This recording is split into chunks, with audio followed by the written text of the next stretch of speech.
International Bank of Settlements hakkındaki düşünceleriniz nedir? JP Morgan, Bank of America, Wells Fargo, Citigroup, Goldman Sachs, Morgan Stanley gerçekten dünyanın devi midir? Arkasındaki güç kim ve ne istiyorlar? Bankaların pozisyonu ne dünyadaki savaşlarda? Wow. All of the investment groups and banks that you mentioned are very, very powerful, and what they want is to control the world, nothing less. And they've been working to do that for a long time, and they work very closely with the big oil companies, the big chemical companies, all the other big corporations, what I call the corporatocracy, to create a global empire, and they've been pretty successful. So for the first time in history, we really have a truly global empire. It's not an American empire, it's not a national empire, it's a corporate empire. These big corporations are controlling the planet, are trying to, and there's increasing resistance going on. So they haven't quite succeeded. No empire has ever totally succeeded. There's always resistance, and usually the empires collapse. So I think we can expect that this one probably will too. But this is their intent.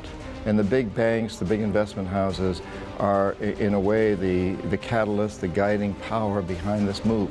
Other corporations are also very much involved. Big agribusiness, the big oil companies, the big chemical companies, some of the big merchandising and retail companies. But the driving force always is money. And so the big investment houses and banks have a tremendous amount of power here. And truly, their goal is nothing less than creating an empire. And I was part of that as an economic hitman, the idea being that we could now, for the first time in history, create an empire without using the military for the most part.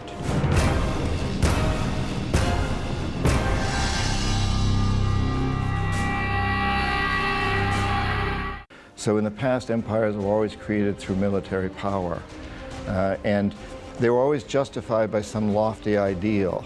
Spreading Islam, spreading Christianity, spreading civilization, whatever. There was always this lofty ideal, but this new empire, and so these old empires sent their armies out to conquer other people, to spread the good things, the religion, the ideals, whatever, Catholicism, But in recent times, the ideal has been what we call democracy and capitalism, which are just watchwords. The real truth is to spread the power of a very few people who run these big corporations. And as we saw a couple of weeks ago, the news came out, it was very highly recorded in the United States, I don't know about Turkey, but that 85 individuals own more assets than half the world's population. So that's been the goal, and they've achieved it to a very large degree. It's a feudal system. It's like the old castles, where the lord sat in the castle and he had a few knights, and below him were all the serfs, the bourgeoisie, the bourge people, the people who lived in the bourges. And suddenly the lord of the castle told these people who've lived on this land and farmed the land and made things from the land for years, they were suddenly told, you don't own the land. The Lord owns the land, and he'll let you use it, but you've got to give 80% of all your produce to the Lord. If you don't, his knights will come in and kill you, or they won't protect you from the knights from the other castles who will attack you. We're experiencing that same system today. But today, the castle is the world, and there's a few people who are sitting on top, and they're saying, hey, we'll take care of you. We're the Lord. You're all bourgeoisie, but pay us taxes, work for us for very little pay, give us your resources, and if you do that, we'll protect you. From who? Basically protect you from us. And I think the world is beginning to wake up to this now. The banks that you mentioned are sitting at the top of the castle. And, we're beginning to wake up and we're beginning to chip away at the castle. That's what... Türkiye'ye gelen ekonomik tetikçi tanıyor musunuz? No, I never worked in Turkey personally. I worked in Iran, I worked in Kuwait, I worked in Saudi Arabia, I worked in countries around here, but I never worked in Turkey itself. And so I have no personal experience. I have no doubt that there were a lot of economic hitmen here, and still are. And jackals too, probably, but I personally cannot speak to that because I don't have any personal experience in this country. My only experience in this country has been very pleasant. As a speaker and as a guest and as a tourist and as somebody who comes to conferences, but I have not ever worked here as an economic hitman. Kemal Derviş adı size neyi çağrıştırıyor? I'm not sure who that is. Ankara, Arap sermayesinin akışını Londra'dan Türkiye'ye çevirebilir mi? Difficult. I think you can siphon some of the money off and have it go to Ankara, but let's face it, I mean, the British have such a long history in the United States and Europe here that it's certainly a tug of war. And you know, how much of that capital can Ankara get? I really don't know. But I will say this, I think it's well worth trying. I think the balance of power needs to switch. One of the great things 2.5 years ago when I was first here in Turkey that I kept hearing from other people from the Middle East is that Turkey was a model. Turkey was serving as a model for so much of the Middle East.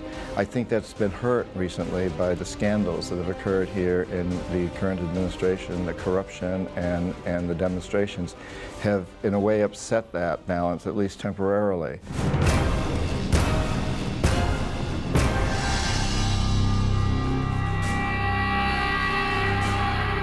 But I do believe that Turkey is in a position where it can take on much more of the power, but you have to straighten out your internal affairs first. Somehow, Turkey has to come to grips with this imbalance right now that's going on, this apparent war between the government and certain corporations, between different factions within Turkey. If Turkey can stabilize its politics more, then I think Turkey's in an amazing position to be a leader in the Middle East. And personally, I'd really like to see that happen. It's been way too long that London and other parts of Europe and the United States have had way too great of an interest here in the Middle East and too much power. The power needs to switch to the Middle East, and I think Turkey would make a wonderful place for that to happen.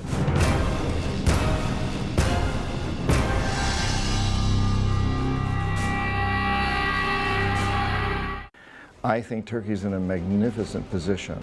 You have an amazingly strong economic base over the years.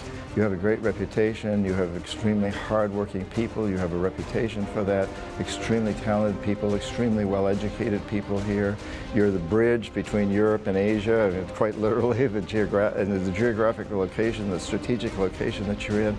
Everything comes together to indicate that Turkey needs to be and can be and should be a great leader in this area as it was in the past, as it has been, as it's had this history.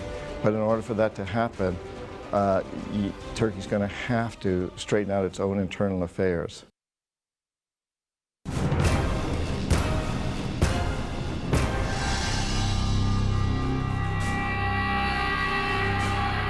Mr. Perkins, Türkiye'nin en büyük holdinglerinden birinin patronu IMF'in Türkiye'ye çağrılması için çağrılar yaptı. Bu normal mi?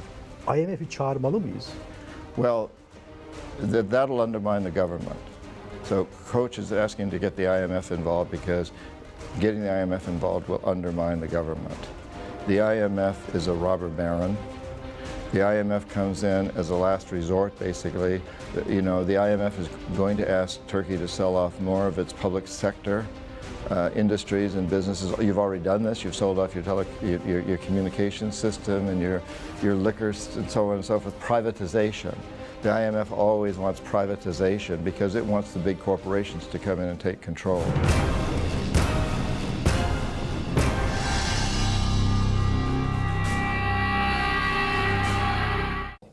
The IMF is a tool of the corporatocracy, and so and Koch is part of the corporatocracy, and he's opposing the Erdogan administration. So it makes total sense to me that he would want the IMF to get involved. The government should not want IMF to get involved. The people should not want IMF to get involved because the IMF is going to rip you off. It's going to steal from you. That's what the IMF does. That's what they do so well. You know, the greatest success stories right now in dealing with the IMF, the current greatest success stories are Iceland and Ecuador. Both of those countries have refused to pay what the IMF says they owe. Huge amounts of money. I don't remember what it is in Iceland, but in Ecuador it's $3.5 billion. Both of these countries refused to pay. They said, we're not paying that money, we don't owe it. The IMF basically struck a deal with former leaders in these countries that were illegal leaders. They did not reflect a democratic decision to accept the money. They accepted the money. President of Ecuador, Rafael Correa, says this money was signed, these deals were signed by a military junta that was put into power here by the CIA. John Perkins was here at the time, economic hitman, convinced the junta to take out these loans. I've become good friends with Rafael Correa. In a way, we corresponded. And he says, my people, the Ecuadorian people, don't owe this money. The IMF owes the money. The military junta owes the money, but they've all died or gone to live in Miami. And maybe John Perkins owes the money. But my people don't owe the money. Iceland's saying something similar. And this is how you have to deal with the IMF. We're not paying. Wherever I go, I give this advice. I gave it in Iceland, and Iceland listened, and they passed a referendum by over 90% of the population, don't pay the money. I advised the Irish people. I was on a speaking tour of Ireland not too long ago. I advised them, don't pay. They took a referendum and they voted to pay. They didn't listen to me. Although I've actually heard that it was probably a rigged vote. I've heard that probably the Irish people did vote not to pay, but the polls were rigged. I don't know.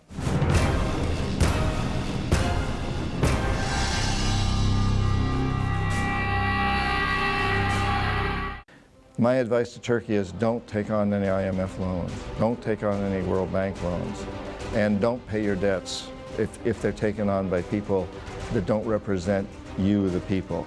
The only time loans like this should be taken on is if the whole country agrees in some vote.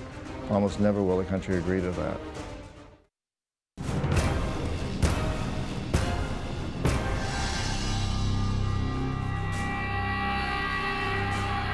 Hangi şirketler adına ekonomik tetikçi olarak görev yaptınız? Well, I really worked for one company, Charles T. Main, which was a consulting firm in Boston. We had about 2,000 employees. My title was chief economist. I had about 50 people working for me. And we were a very powerful consulting firm, but not well known at all. We were very undercover, so to speak. We were legal, but we stayed out of the limelight.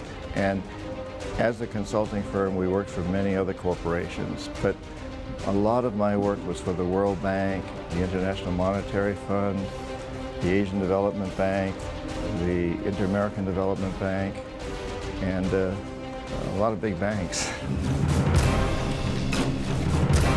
Peki dünyaya egemen olan finans baronlarını, patronlarını ne zaman fark ettiniz? You know, it's interesting because when I went to business school and studied economics, you know, we studied classical economics, supply and demand curves and all of this sort of thing.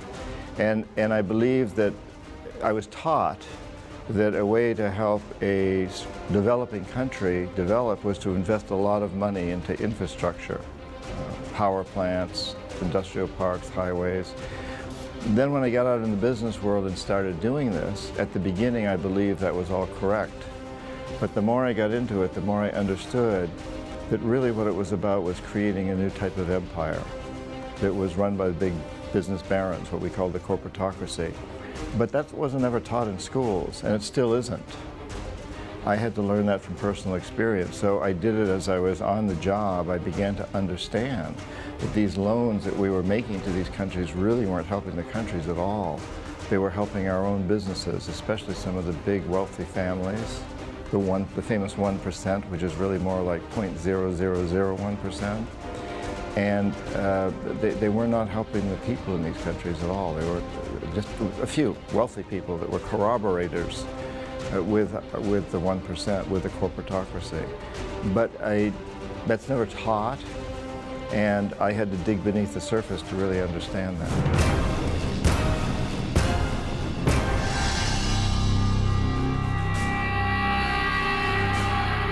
Büyük Britanya Finans İmparatorluğu için ne düşünüyorsunuz? Fascinating, this whole concept that in recent times we know that the control of LIBOR and the control of many of the indices has come out of London, and we're seeing this now with the devaluation here in Turkey, the control that the London banking system has. But you know, it's coming through London, but those banks are also very closely tied with the US Federal Reserve and Wall Street. So there's this very tight family there of people that control the big banks, whether it's in New York or London or Hong Kong in the past, you know, Tokyo. There's this system, and it seems to these days be funneled through London more than anywhere else. But that's just, to me, I believe that's just the funneling point. And the system is much greater than that. It's like an octopus. And so you might say that the head of the octopus is in London, but the tentacles reach out everywhere.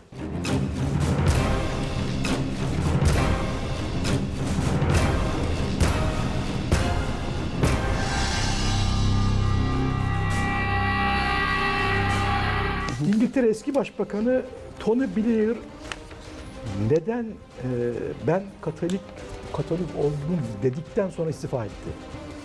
Orada bir mesaj mı vardı? Well, I think it's hard for me to speak to that because I don't have any personal experience there. But I think Blair, in a way, overextended himself. He made some tactical mistakes. And at the same time, things were falling apart around the world. We had the recession going on. And I think, in a way, I believe that Blair got burned out. I think he had enough, personally. I think he was ready to get out. And I think the announcement of him being Catholic was part of his plan just to make himself less attractive. I really think Blair was tired. I also think there was a lot of pressure being put on him to get out because he'd become quite controversial, maybe a little too controversial. Rockefeller ve Rothschild aileleri sizin için neyi ifade ediyor, neyi çağrıştırıyor? Well, we know that they've been very powerful for many years and continue to be very powerful.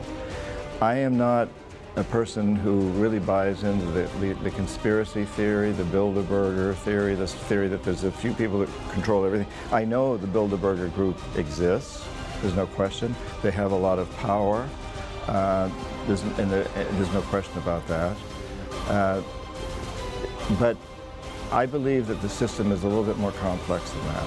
So while the Rockefellers and the Rothschilds do have a great deal of power, including controlling a lot of the banking interests, and being involved with the Federal Reserve in the United States, I also think that a lot of the power simply comes from the fact that corporations today, all of the big corporations, are driven by this one policy of maximizing profits regardless of the social and environmental costs. And they don't actually have to get together and conspire, the heads of the companies don't have to get together and conspire to do anything illegal. There doesn't have to be a conspiracy. But what happens when any law is threatened to be passed in any powerful country, or in any country for that matter, the corporations come together. So Nike and Reebok may compete for our dollars in the store, but if there's a law that comes up, whether it's in Turkey or in the United States, that threatens their ability to maximize profits, they become partners. And they bring their lobbyists to bear, and they bring their money to bear to make sure that law doesn't happen.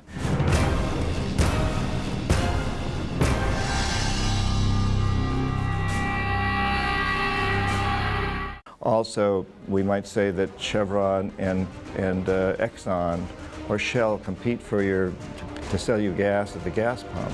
But if there's a law that's threatening their profits anywhere in the world, they'll all come together and organize.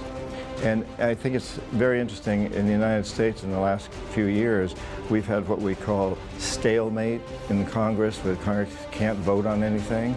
That's intentional. So the big corporations and the corporatocracy finance both the Republicans and the Democrats. And they tell the Democrats to vote yes on a certain bill, and they tell the Republicans to vote no, knowing that if they do that, there will be no passage of any new laws. The existing laws favor the corporatocracy, so to a certain degree, the stonewalling, the stopping any passage in Congress of any progressive laws works to their advantage. They want that to happen.